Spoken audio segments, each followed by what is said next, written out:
휴거 성도의 금대접에는 기도가 가득 차서 보좌로 올라갑니다.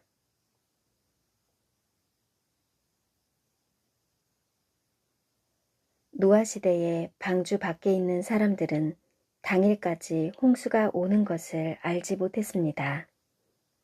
그러나 방주 안에 있던 노아 가족은 7일 전에 홍수가 시작될 것을 미리 알았는데 이는 7년 환난을 상징한다는 견해도 있습니다. 방주 안과 방주 밖은 이런 차이가 있었습니다. 열처녀 비유에서도 미련한 처녀들이 주님이 오시는 것을 보고 기름을 사러 갔지만 미리 아는 시간에 길이는 알려주시지 않았습니다. 그때 신부들은 하나님의 나팔 소리를 들을 것입니다. 천사의 방문도 예고되어 있는데 순식간에 변화되어 올라갑니다. 요한계시록에는 기도하는 장면이 딱 2번 나오네요. 이전에도 포스트를 올렸지만 계시록 5장의 기도는 휴거자의 기도이고 8장의 기도는 땅에 남은 자들의 기도로 구분했습니다. 두루마리는 봉함되어서 7인이 모두 떨어져야 속의 내용을 볼 수 있습니다. 7개의 이는 7장까지 떼어지고 난 후부터 8장부터는 두루마리가 펼쳐진 7년 환난이 시작됩니다. 네 생물과 24장로들이 그 어린 양 앞에 엎드려 각각 거문고와 향이 가득한 금 대접을 가졌으니 이 향은 성도의 기도들이라. 또 다른 천사가 와서 제단 곁에 서서 금 향로를 가지고 많은 향을 받았으니 이는 모든 성도의 기도와 합하여 보좌 앞 금제단에 드리고자 함이라. 향연이 성도의 기도와 함께 천사의 손으로부터 하나님 앞으로 올라가는지라.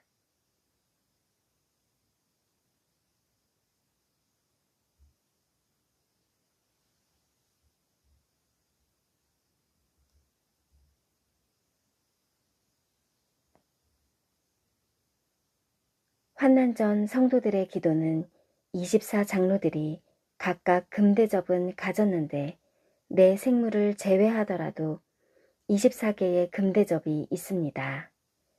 반면 8장의 기도는 향로 하나에 담겨 있음을 볼 수 있습니다. 환난 전 휴거 성도들의 기도는 금대접에 기도가 가득 차야 함을 암시합니다.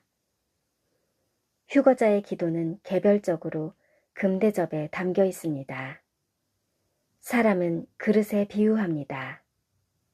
기도가 가득 차면 어린 양에게 올라가는 것처럼 그들이 들림받을 것을 상징하고 있습니다. 24장로들이 이 역할을 하는 것은 그들도 그때에 부활할 것이기 때문일 것입니다. 휴거 성도의 기도는 금 그릇에 가득한데 이는 순결한 기도를 많이 한다는 의미이기도 합니다. 기도는 내 시간을 잠시 멈추고 하나님의 시간에 동참하는 것입니다. 그러므로 기도하지 않는 것은 내 삶에서 하나님을 의뢰하지 않는 것이고 내 힘으로 살겠다는 교만입니다. 또한 기도는 어떤 자세로 기도하는 것은 중요한 문제가 아니고 어떤 마음의 자세인지가 중요합니다. 기도는 간절하고 끈기 있게 해야 할 것을 주님께서 과부의 비유를 들어 알려주셨어요. 휴거 후에는 땅에 남은 신자들의 많은 기도가 하늘로 올라갑니다.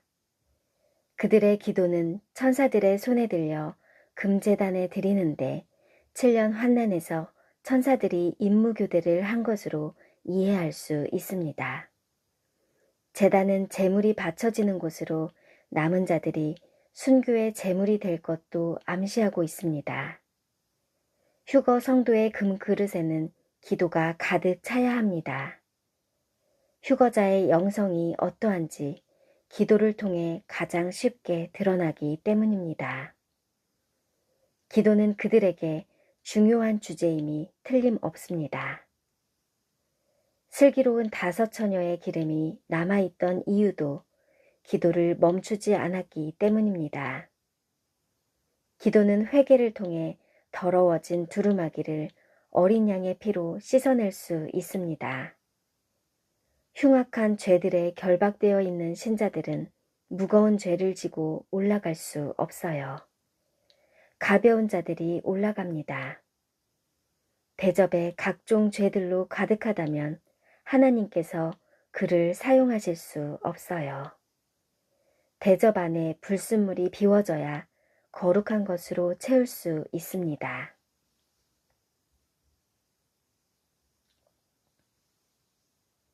회개하지 않는 신자는 죄의 쓰레기 더미가 가득하여 거룩한 성 안으로 들어갈 수 없습니다. 회개하지 못하게 만드는 교리는 그래서 위험합니다. 깨끗한 자만이 신부가 될 수 있고요. 회개하는 자만이 깨끗해질 수 있습니다. 순결과 사랑의 깊이는 신부의 완성도입니다.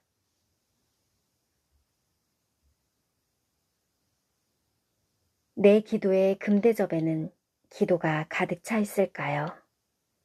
그랬으면 좋겠습니다. 그런데 자신이 깨어 있다면 기도하는 신자일 것입니다. 하지만 오늘 채워졌다고 내일도 자동적으로 가득 차는 것은 아닙니다. 매일 채워야 하는 것이 영성의 길입니다. 우리의 기도가 하루라도 보좌 앞에 올라가지 못하는 날이 없기를 기도합시다. 마라나타.